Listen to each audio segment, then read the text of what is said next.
Cuéntame tú quién eres, te digo de dónde soy. Háblame de dónde vienes, te digo pa' dónde voy. Pariente, esto va pa' largo, esto no se acaba hoy. Cuéntame en palabras que aún conozco, mírame en los ojos, háblame al oído, de lugares concurridos, de tiempos, amores míos. Cuéntame en palabras que aún conozco, mírame en los ojos, háblame al oído, de lugares concurridos, de tiempos, amores míos. Dice que razones faltan, pero les digo que no. Razones nunca se acaban, el que me acabó soy yo.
Cuéntame en palabras que aún conozco, mírame en los ojos, háblame al oído, de lugares concurridos, de tiempos, amores míos.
Hello, my name is Nandi Comer, and I'm connecting with you from Detroit, the land of Anishinaabe people.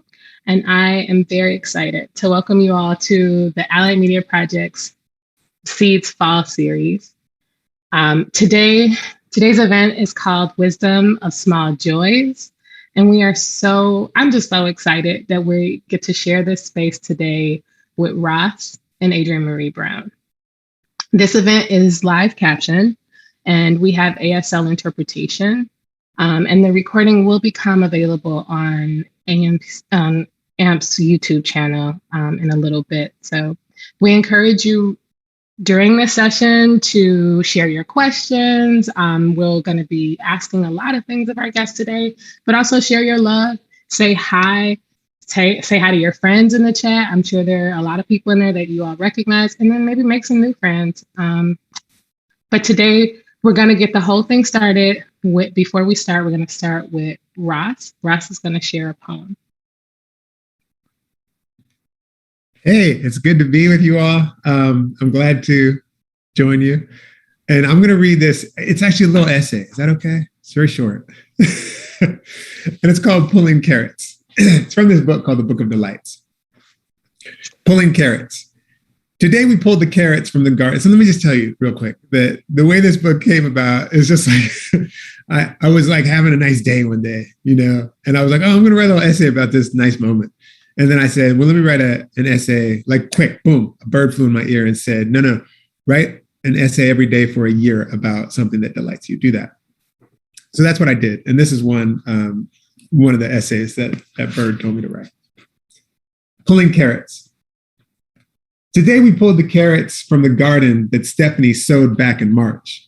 She planted two kinds, a red kind shaped like a standard kind, and a squat orange kind with a French name, a kind I recall the packet calling a market variety, probably because, like the red kind, it's an eye catcher, and sweet, which I learned nibbling a couple of both kinds like Bugs Bunny as I pulled them. The word kind, meaning type or variety, which you have noticed I have used with some flourish, is among the delights. For it puts the kindness of carrots front and center in this discussion, good for your eyes, yummy, etc. In addition to reminding us that kindness and kin have the same mother, maybe making those to whom we are kind our kin, to whom even those we might be. And that circle is big.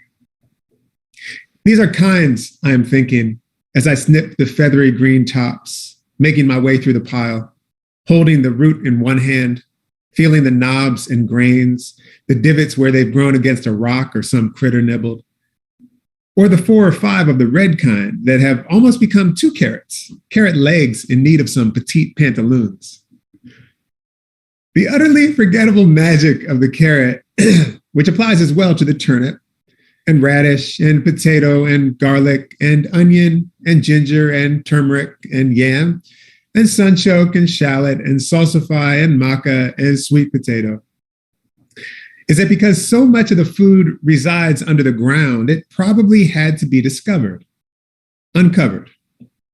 And after the discovering and the uncovering, choosing which ones to replant and replant and replant and replant and replant and replant and replant, until there was the long red kind I'm brushing the soil from, until the squat kind piling up at the bottom of the basket. It was kindness. They are our family.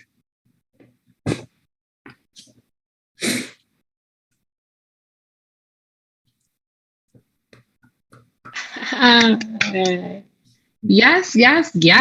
Thank you. Thank you for kicking us out that way. That's definitely the way that I think of this work that you all do. There's a kind of, there's a kindness in the way that both you and Adrienne write and you share with the world. And also you started us off with something that I was already going towards when I was thinking about preparing for this, and that is within the natural world and how you two, I just have to say, I've been thinking about having you all talk to each other for a long time. And part of it is because I've been thinking about how nature shows up, how it doesn't just show up, it drives you all's work, but very differently. And so I wanted you all to speak to that, but also in thinking about how it also feels like a fleeting thing for a lot of us as readers. So how do you, as writers who are constantly in your day-to-day, how are you finding ways to come back into that smallness of nature to drive the work that you find most important in your practice? Well, first of all, I just had to say hi. I am very excited to be here. I'm a fan of both of your work and have you on my bookshelf. I pulled your book down today, Ross, and was just sitting with it. And I was there when y'all were talking a little while back when Nandi's last book came out. And I was in a bathtub watching y'all talk and being like, when I grow up, I don't want to be talking with them. So all my dreams are coming true right now. And I love this question. I recently moved, as you know, from Detroit after 12 years of being there down to Durham, North Carolina. And my life right now is very much around nature, like being in a relationship with nature, in part because my sweetheart is a first grade teacher and we have a tortoise. And she previously was the one who took care of the tortoise most of the time. But now she leaves the house at 6:30 in the morning. And the tortoise isn't really ready to like do their thing until like 10. And at 10, I take them outside and I have to be aware of, is it raining? Is it a good time for the tortoise? Eventually we may get them their own house outdoors, but right now they sleep in the garage. And they're very, they're a tortoise who's been in a house with us during a pandemic. Like they're like, I like to be hand fed. Like they're a fancy tortoise. So we're experiencing the outdoors together. And I've never actually paid this much attention to the weather and like, did you poop? And what's the nature of that poop? And is that a good poop or not a good poop or all those kind of things? And I'm just like, it slows me way down to just be like, your care is in my hands and your environment. I have to make sure it's clean and it's good for you. And I have to make sure the sun is shining on you and that you're not cold, because they're cold-blooded. So I'm like, you have to be kept warm. So all of that is really shaping me. And I find that almost every time when I come in from being outdoors, there's a poem available or a song available that wasn't there before, right? That's just like comes from, the other day I saw two cranes while I was out with the tortoise. These two cranes were in a mating dance. And one of them was like, I'm really not interested in you. And the other was like, but I'm so interested in you. And they just kept hopping around. And I was like, I want to write about the love story of that. I'm like, will the crane that's interested win? Will the crane that's not interested leave? Will they just have a brief affair? Like, what's going to happen with these cranes? So I feel like nature is providing most of my content these days. And it has been for a while, but now it feels more explicit, like more directly. And it's great. I love that. I love that. I can't remember how you said it, but it was like when I was walking with the tortoise, I saw the two cranes. It's just like awesome. And it is, to me, it's like, it's interesting to think about the ways, if we're attending to, if we're paying any attention to the ways that our lives are made possible.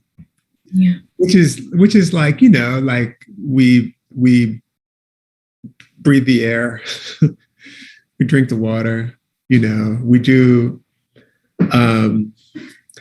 all these things that are made possible, of course, at every turn and every second by, what we call nature, but what we really know as us.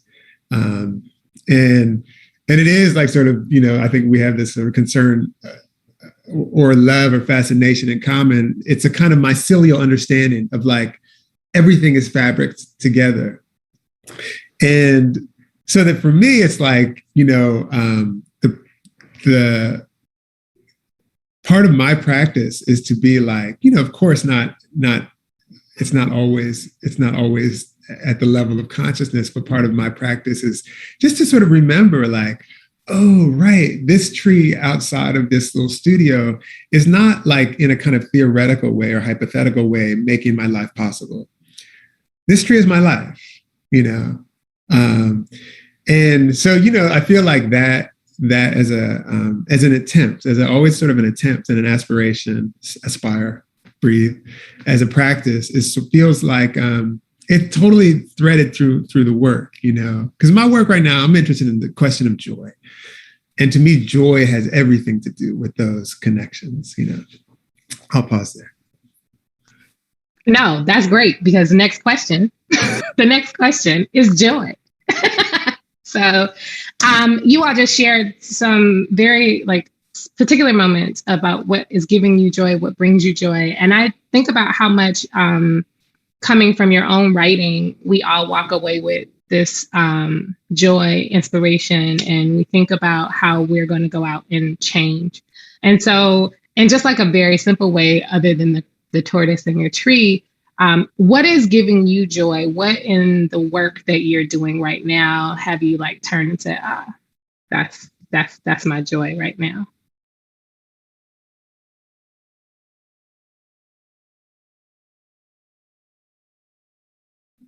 Well, I'm like looking at Ross because I'm like, I can't wait to hear your answer. I'm like, oh, right, I'm a panelist.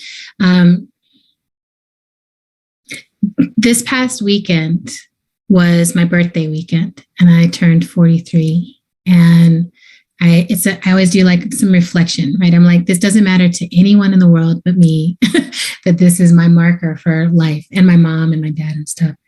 And I woke up Friday morning, and I've written fiction, a long form fiction piece for the first time in my life is being published.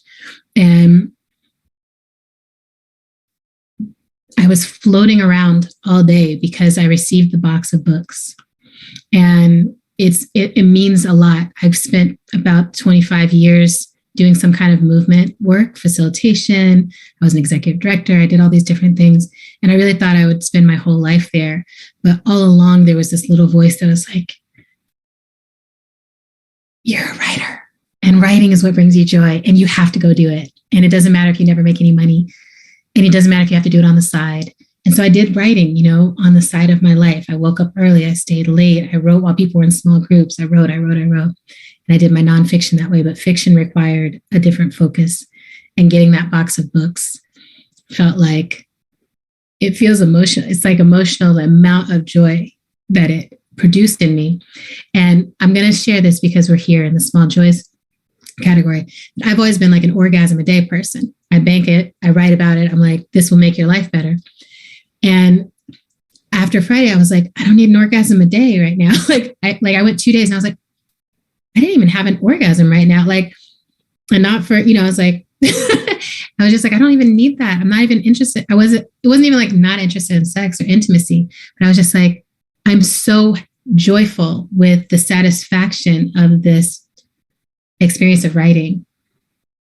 And it never occurred to me that could be orgasmic in that way. Like I felt like I'm having a life-gasm, and it just lasted the whole weekend. And when the orgasms did come, they were great, but it was just very like, oh, this can be my whole life. This joy can be the whole container. And it's because I listened to the small voice, not all the accolades of the thing I was doing already that I was good at, but the small voice that was like, you might be horrible at writing fiction, but you still have to write it. You just have to. So that's what's giving me joy right now. And it's like, it's very, very present. So beautiful. I love even thinking about when I think about joy, I think of it as being a way that we sort of disassemble into each other, and we become the assembly of each other or something like that. And in a way, I think maybe that's what orgasm is, or it's a kind of becoming else, becoming otherwise. And it's a kind of merging. And I think of like, oh, right. So this new book in the world that you've been working with all this time, which is also a kind of gift. It's also a kind of merging, a gift from you and to you, from you, all these, it's a kinds of, it's so beautiful. And I feel like that's what, as I start to think, as I'm thinking more and more about joy, I think that is one of the sort of components of it, it's like these moments where you're like, oh, this thing that I thought was this discrete me, it really isn't. And And again, like the way that the light dapples into here is sort of constitutes my existence. It is not separate from me. Or if the leaves do something, you're like, oh, it's going to rain. Oh, that means we're, or the squirrel on the tree is like doing this thing with the squirrel's tail. It's like, maybe if I can't know what the squirrel's doing, but I know the squirrel's telling me something. We're talking. It's, sort of troubles that idea of the discrete self. But, I've worked with a community orchard here in Bloomington for years, and Nandi also worked when she was here in Bloomington with this orchard. But it's this beautiful project, and it's just a bunch of people like got excited about like making an orchard, and this young, she was a college student actually, kind of finishing an undergraduate project. She was like a grown. She was like 28 or something, and maybe she was 30, I don't know. But she was doing a thesis, and the thesis was on sort of food security and questions like that. And it was like the proposal was an urban orchard. So she, through various steps and labor, she was able to get this proposal for an urban orchard to the city. The city approved it. A bunch of people sort of got involved. And I was one of the zillions of people who were involved with this project. Which has been one of the really most beautiful and meaningful projects in my life, in part because it was this moment of sort of truly, I didn't know these people at all. And by the end, it was like, man, not only did I know them, like I loved them. But we were dreaming on this thing that was kind of impossible quite to imagine, but we were dreaming it together anyway. And the other thing that's so beautiful about the project was that we were, fruit trees they're a thing. It's like you don't get fruit off a fruit tree in a year usually, 5-10 years, we actually just put in some nut trees, and that could be 100 years to full production, which is hopeful. But fruit trees, it's like, 10 years down the road, they'll be in full production maybe. And so part of the delight and what I feel like is sort of joy of this project was that we were making this thing that we would very possibly never see the fruits of, actually. Whether it means we'd just be gone or whether it means we would be really gone, like gone in some other kind of way, which some of the people who were, involved in the project they're gone, they're no longer on this side. And the other day it was like blackberry time, and we were getting some blackberries and harvesting blackberries, and not only were there like, grown people like harvesting who I didn't know who the hell they were, but just like people roaming around harvesting and getting blackberries, and they're talking about, what they're going to make with their, so it's 10 years later. So we planted this in 2010, or we planted it in 2011. So it's 10 years. 10 plus. And so everything's in production now. The stuff that's going to die, the plum trees have some trouble, so those are mostly gone. The apples are big, the peaches are big, the blackberries are always abundant. The, Mr. Lau's figs are doing good, like the goji doing this, there were these people who I did not know who were eating the fruit that we planted, which was kind of delightful and like a miracle and like, holy shit. But even more, was that there were these, like some crew of kids like ran in there, and they were eating these blackberries, and they were like, what are these things? And they're eating all these blackberries, and they're kind of scared to eat them. And they don't know if they're, like, what are they? And this and that. And I'm just like, we did it. We did it. These kids, I could never have dreamt of.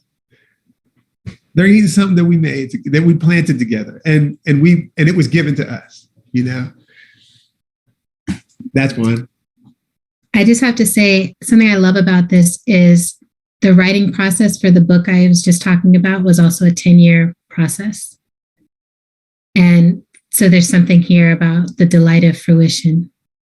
And many hands worked on it. Many hands held it and fed back and believed in it and shaped it. And anyway, there's something there that is intriguing.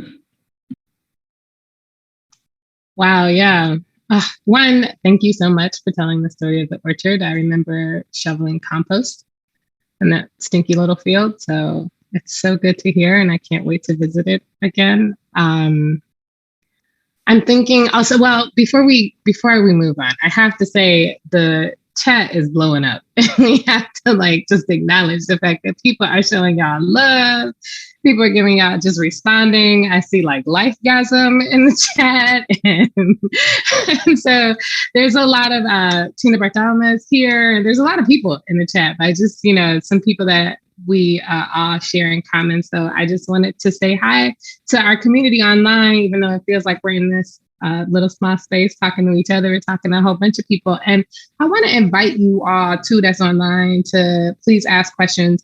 We do I have more questions, but I do want this to be participatory. So please share your thoughts and your questions. We will try to get to them all.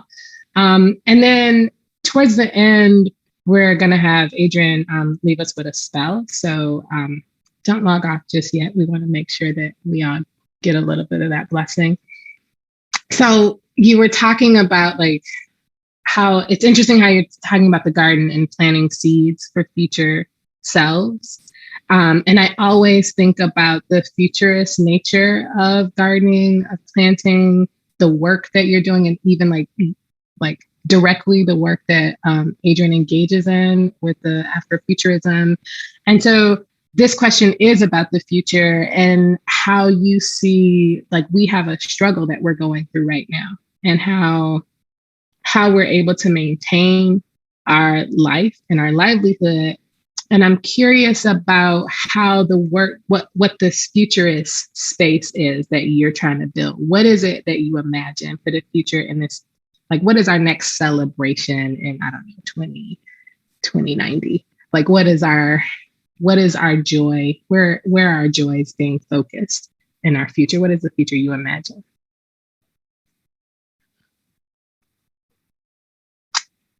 Took you off guard on that one, huh? I mean, that's a beautiful question, and it's a really optimistic question too.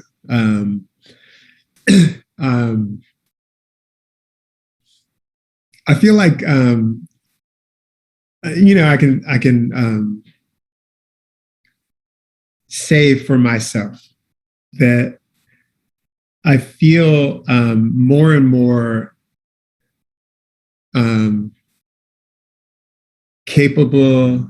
I mean, capable might be the wrong word, but more and more indebted might be the right word to other people for helping to show me how it is that we make each other's lives possible, And I feel like in a way that in terms of imagining sort of a future, I feel like I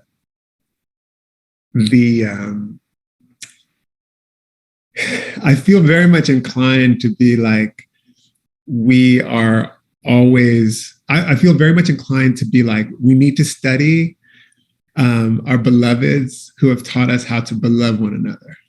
That's what I feel like, in all these ways that we often do not necessarily witness, or maybe we witness on a kind of small way, but we don't necessarily be like, oh, that's called making each other's lives possible,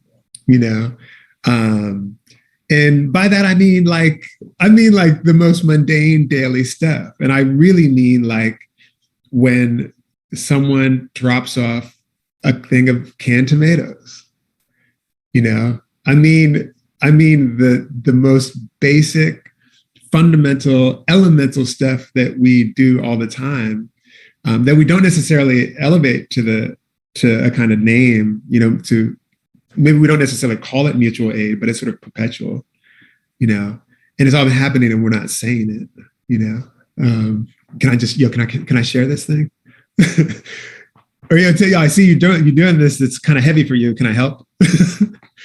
Boom, boom, boom, And so in a way, my just my question, I guess, is how will we just continue to sort of study that, and practice that and understand that in the midst of things. Yeah. I'll leave there. I like those thoughts. my first thought also went to the mundane or to the simple. And just, I feel like I've been kind of astounded by how satisfying life can be when it gets simpler, and when purpose feels clearer, and when there's less dodging about in dishonesty. Like when you're just more clear, like you said, like, I see that you need help. And you can honestly say, like, no, I don't. Yes, I do. Like, whatever the truth is. And I feel like my mode of being a futurist right now is really being a nowist, like in a different way than I've ever experienced before. Like, something has really landed during this pandemic around how good control has felt to me, like trying to control others and control myself and control things that are beyond my control. I was like, oh, I can do that. And I think a lot of my futurist activity was actually trying to control the whole future. I was like, the current is out of control, but I can just control how people think in the future. Somehow, if I write a better story and I put out a better theory, and the pandemic has forced me to relinquish control. Like, the future is now, it's all happening right now. And the future is Octavia said it, right? Tomorrow is the child of today. Like, whatever will happen is from what we are being. So I'm really into, like, how am I being? Am I being honest? Am I being true? Am I being loving? I think about that all the time, with my partner, with my nibblings, with my family. I'm like, it transforms everything. Like, stop, like when I'm not trying to control them and I'm just loving them. And I thought I was loving them before with the control behaviors.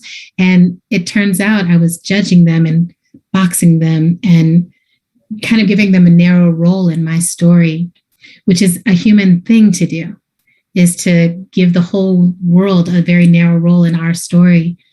So that might be the other piece around my futurism, is I feel like I'm really decentralizing the human narrative in the future of life.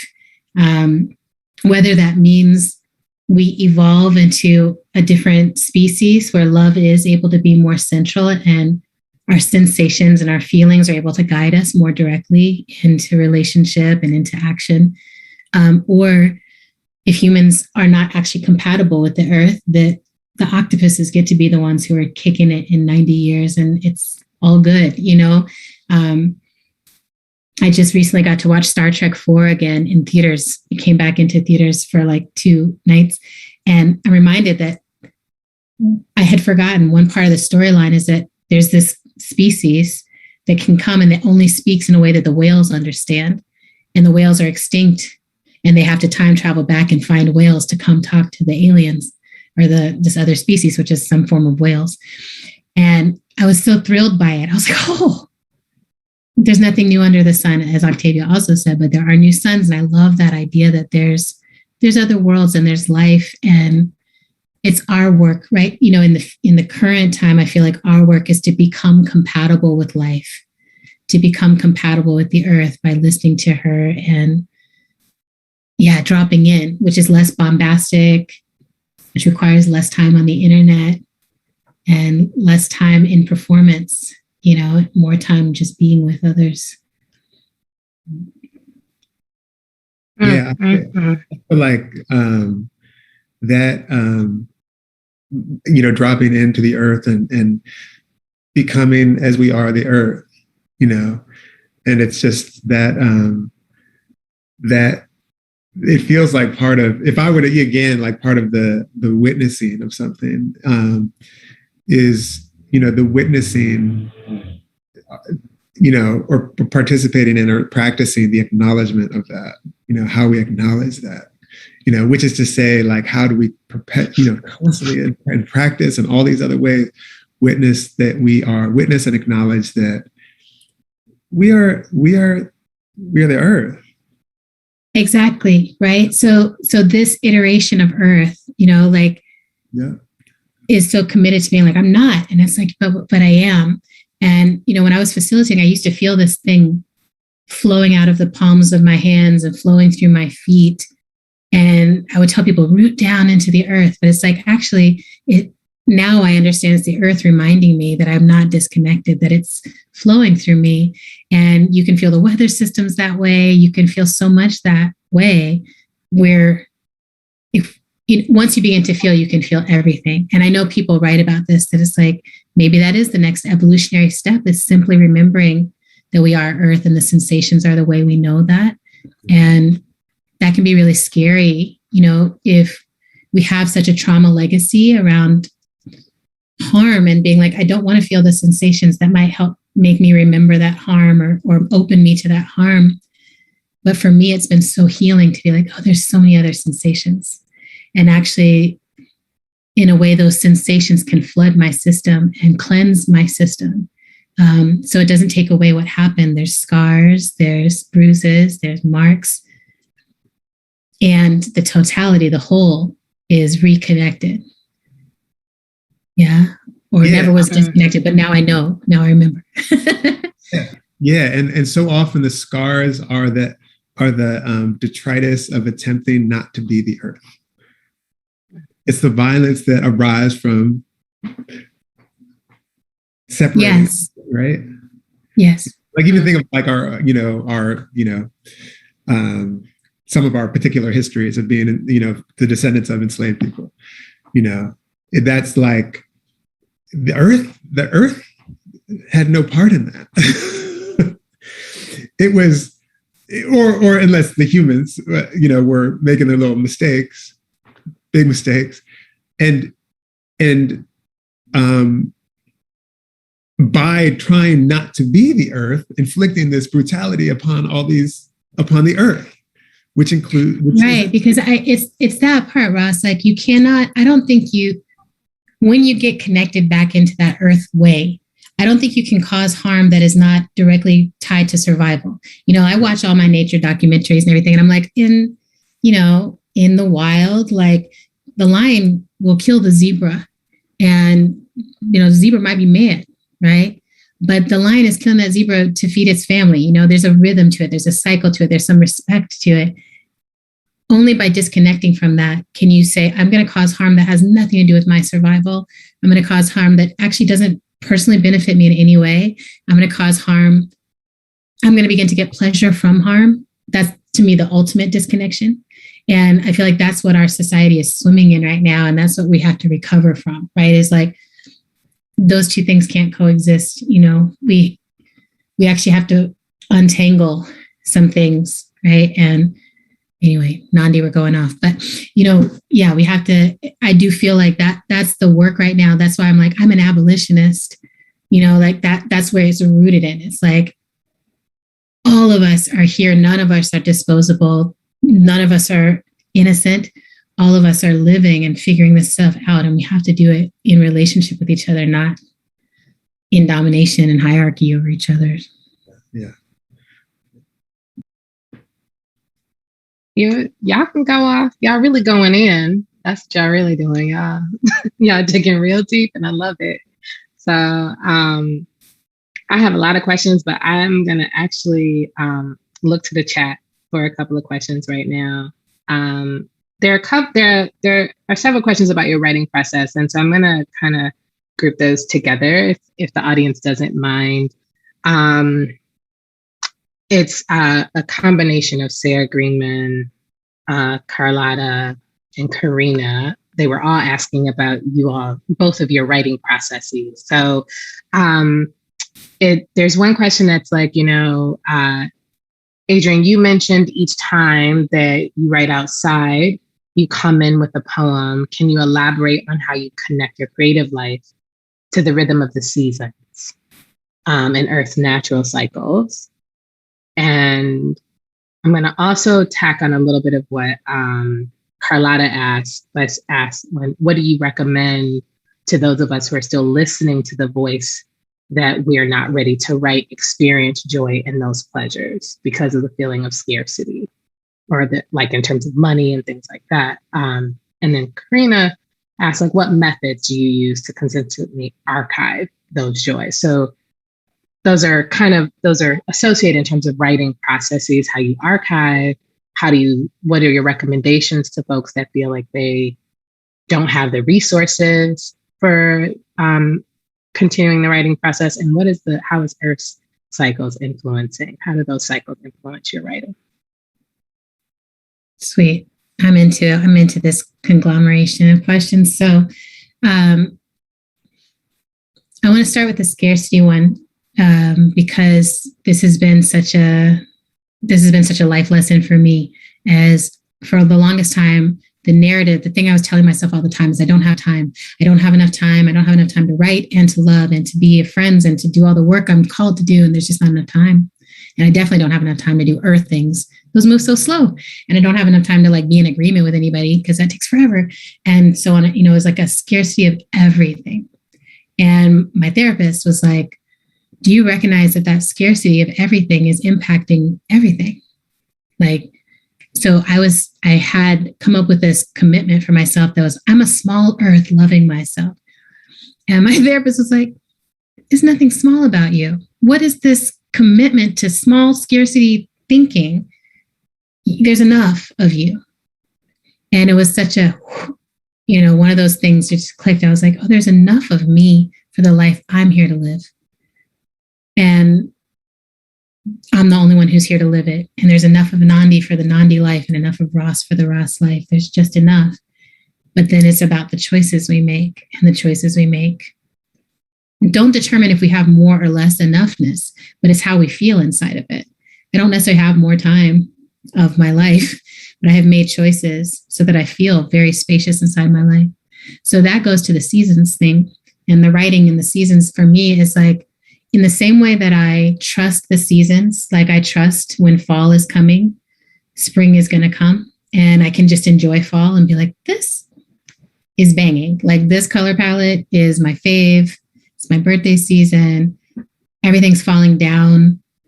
The Day of the Dead is happening. I can grieve. I can actually head into winter and see the beauty of it. I can trust all of the cycles to keep cycling. And even as climate catastrophe moves, I have to begin to trust the seasons will change, but there'll still be seasons. Things will keep shifting. And I have to trust my writing process like that too. I don't push a project ever. I don't push a piece of writing out. I trust things to come in their season. And I'll get obsessed with stuff. Emergent strategy was a season of my writing where it's just like, all I can write about is flocks of birds and bees. And this is ants. And like, I don't want to look at anything that's not a massive communal system of insects or whatever. And that was a season. And now I don't necessarily feel drawn to write about that as much. Now I'm really interested in how humans are doing all those things and how love is a connective tissue of all that. And, that season is here. And so now the writing is there, and there's a season of musicals happening. So when I'm trying to write a poem, now a melody shows up and it's like, actually, it goes like this. I'm like, girl, what's that? So that's a season. I can't be like, now I write musicals only. I don't know, but I have to trust that this is the spring of musicals, and it'll keep cycling around. And I have to relinquish the facing the mortality feels like such an important part of it that I'm like, I'm not going to live forever. And a lot of the people that I love have died, and I grieve them, both them, and I grieve the work that they didn't get to write or produce or make. Like that's a part of how I am. I think about David Blair, a poet that I loved, and I'm just like, I want more poems from David Blair, and I grieve that. And it makes me pay attention to my mortality, that I'm like, David Blair is a genius and he's not here anymore. And it's not fair. And that's what it is. And I only get a limited time to give my offer. I better listen to what is in season for me. And that's maybe the little last piece of it is like, being in season is what our body needs. And that's what we should be eating. That's what we should be growing. Like trying to grow a mango in winter, it's like, that's not the time. So I'm always often listening for that too, is like what's in season in my own awakening and in my own life, in my mind. And I want to move towards what's ripe. And I want to figure out what I need to bury and when. Because some stuff will come and I'm like, that's a good idea, but let me put it in the ground. and it's going to stew for 10 years. It's going to sit down there, and earthworms are going to poop it through a few thousand times, and it'll make sense after that. So that's my answer. And I love that. And I feel like one of the things that I hear and that I am so with you on that is to like, even in terms of like listening to as the weather changes, as the days change, as the seasons change, as climate itself changes, it's still like it still requires that we listen. Even more than ever, it requires that we listen. And that feels, in terms of sort of a practice, like a writing practice, I teach writing, and I'm always like, everything I say, I'm like, I'm basically like, it's bullshit. What I say, I'm like, I don't believe that. I don't believe that. But the one thing that I always believe is like, be precise, be precise, whatever it is, be precise. But the other thing that I really believe is like listen, or be curious, or whatever, whatever the word is. Do not know before you know. And that feels so vital, just in terms of like a kind of creative process, but also in terms of like a process of being in relationship with people. Like, just, what, I love you so much, but I actually don't, I have to trust that I don't know you totally. And which is kind of terrifying and ungrounding. And it's also the most beautiful thing it's one of the most beautiful things about each other, and another one of the most beautiful things about each other is that we're going to die, and which kind of cycles back to me, this idea of joy. There's this quote, I think it's one of the speeches from Godot, Waiting for Godot, Beckett's play, and it's like, born astride a grave. Like, again, one of the practices I feel like, and this is connecting to everything that we're saying, and makes me think that as a practice, to sort of be perpetually understanding or reminding ourselves that our beloveds are dying and we're dying. Our beloveds are dying and we're dying. Our beloveds are like, and not our beloveds are dying. That so-called stranger is also dying. We're all born astride a grave. And then out of which what? To me, there is something radiant and luminous and profoundly sweet when we sort of walk the earth that way, when we are the earth that way, you know what I mean? It seems to me that it for sure is mycelial. It's like, okay, here's a sort of significant connection that we have. It's kind of significant, and like the mycelial, among what are the sort of fruiting bodies from the mycelium? I think among the fruiting bodies from that kind of mycelial approach, that we're all going to die, friends, is care. I feel very, very confident of that. It's care. There's obviously an opposite one, which could be brutality. But I think if we practice a certain kind of way, if we acknowledge that it is in fact among our truest connections, I think care and love, and actually, I think the radiance of that is actually one of my definitions of joy.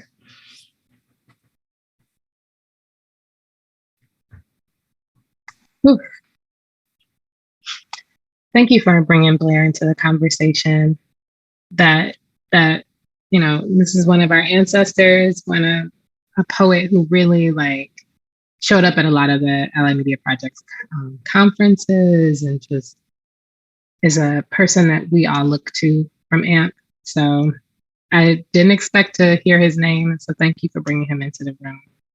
And I saw in the chat that a lot of people were very appreciative of seeing him in this space. Thank you. So there are some questions that are asking about influences. And I had a question too, because I feel like anytime anybody asks me about who they should be reading about anything, and they're like, I'm trying to organize something, or I'm trying to write poems, or I'm trying to write joy, I'm like, have you heard of Ross Gay or Adrienne Maree Brown, and they haven't. And so I feel like I'm passing your book out to everyone all the time. I'm like, go look them up. You know, you need to know who they are. But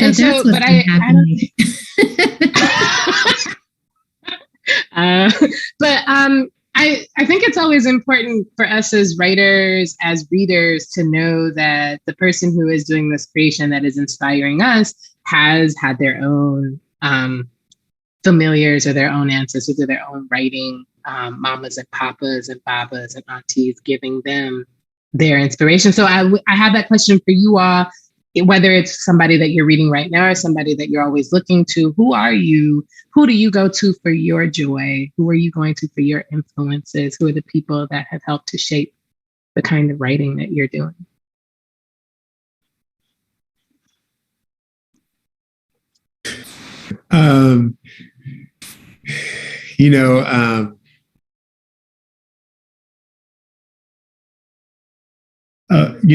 Like Audre Lorde is, I have a quote, an epigraph to this one book of mine. Our children cannot dream unless they live. This is from Poetry is Not a Luxury, which is one of my most important essays, and uses of the erotic also. But our children cannot dream unless they live. They cannot live unless they are nourished. And who else will feed them the real food without which their dreams will be no different than ours? So, Audre Lorde, Morrison means so much to me. Jamaica Kincaid means so much to me. John Edgar Weideman is a writer who I am deeply influenced by. And for some reason, I had like some years that I wasn't reading him. And then, however, I was reading him deeply. And then 8 years later, in the last 3 years, I started reading him again. I was like, oh, that's how I learned to write a sentence, John Edgar Weideman, who writes about family, who writes about, fathers and sons, who writes about basketball. Really important to me. Lots of musicians are, deeply important to me in all these ways. And I feel like I learn stuff like language-wise, performance-wise. I'm really indebted, I think, to Erykah Badu in terms of a lot of, her music is really big to me. John Coltrane is really important to me. On and on. I have teachers. Gerald Stern is just a really important writer to me. Thomas Lux, Marie Howe, Yusuf Komunyakaa, Toy Derricotte. Toy Derricotte, I feel like, has shown me things that are, her poems and her book, The Black Notebooks. Rebecca Solnit's a really important writer to me. Saidiya Hartman, Wayward Lives, Beautiful Experiments is just, and Lose Your Mother, like those are both like such formative books for me. Fred Moten and Stefano Harney, The Undercommons is just like so much. I could go on and on and on. I could go on and on and on. Maybe I'll stop there. That's one of my favorite things, though, to just talk about like that kind of stuff. I mean, like, and also like Luther Vandross's cover of Dionne Warwick's A House Is Not a Home. I was about to say, where Luther at? Because I know you love it. I know, like all these versions, the version itself is an inspiration to me, like Al Jarreau's version of Blue Rondo a la Turk, and like on and on and on. It's just endless. Okay, I'll stop. The Wiz. Don't forget the Wiz. You almost forgot the Wiz out here in these streets, Roz. Like we weren't going to get over that. I love I can't trust anyone who hasn't seen The Wiz, who doesn't know it. I'm just like, I can't trust you. No.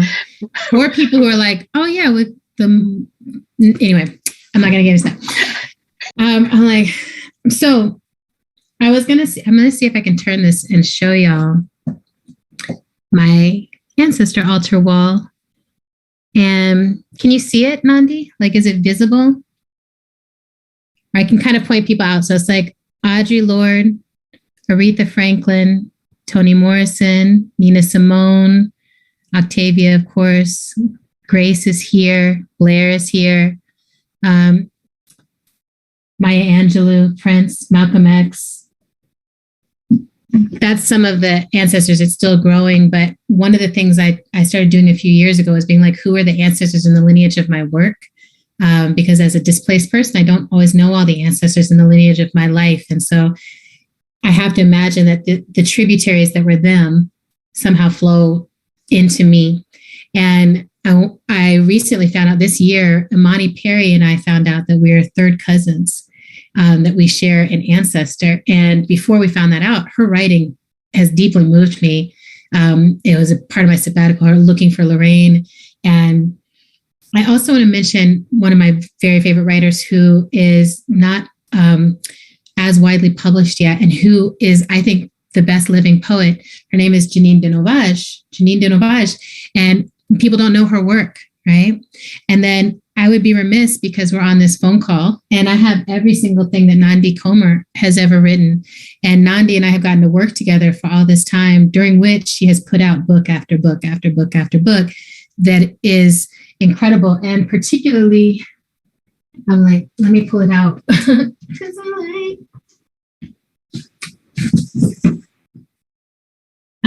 this book changed how I write. Yeah. This book changed how I write.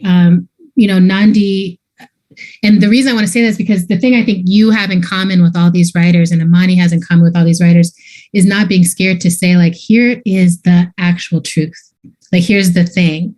And we can feel all kinds of ways about the thing, but I think before that, I often used to try to write around the thing, right? Like, oh, here's something hard, and here's all the stuff around that hard thing. And you were this, and I told you this when I was reading this, but I was like, I can't actually read more than one poem at a time. That's a remarkable experience for me. I'm used to consuming stuff like that. So those are some of the writers who influenced me. And you, Ross, your Book of Delights was a freaking delight. Like, I read it and I was like, especially for you writing as a Black man, I was so excited by the freedom I felt on the page of you just reclaiming, like, I am a human being. I am a human being. I'm an earthling feeling this delight. And that's Blackness. And that's everything. And I feel like that is, right now, it feels so important, because I think identity is being shaped, as the tiny lane of suffering that we share. And I feel like the reclamation that all of these artists have done has been like, oh no, identity is the place where we tap into the whole humanity. And we find out, how have you survived? Here's how I've survived. And here's what we're going to do to keep surviving. I feel like those are the writers who do that to me.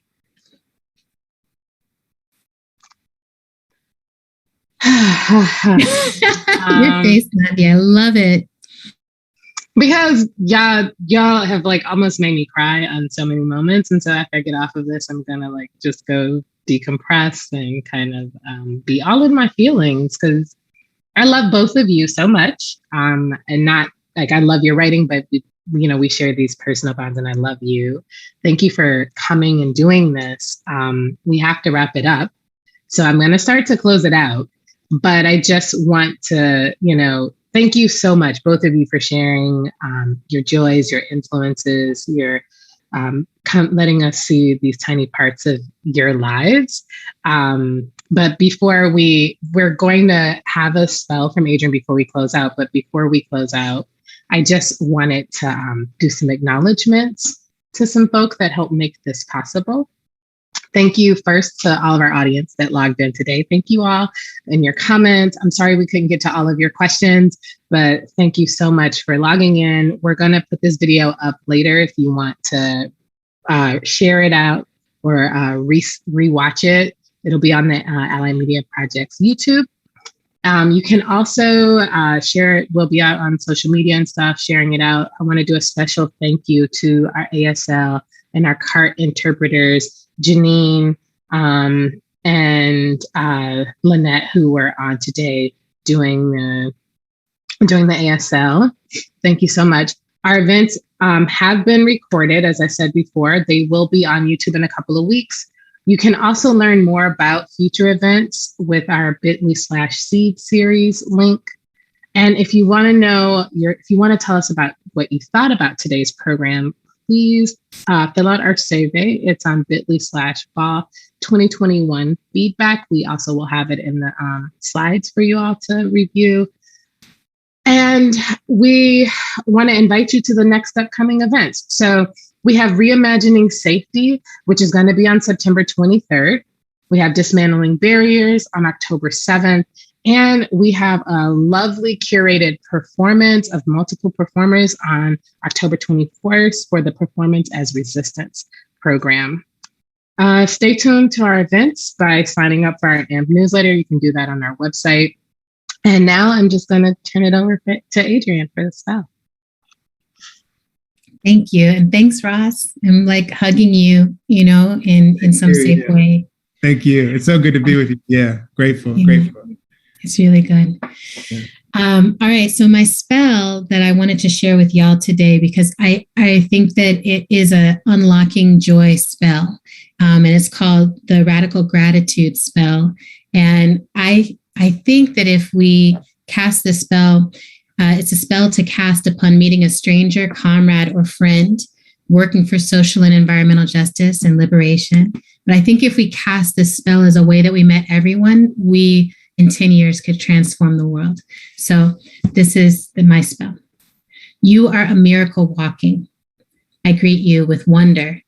In a world which seeks to own your joy and your imagination, you have chosen to be free every day as a practice.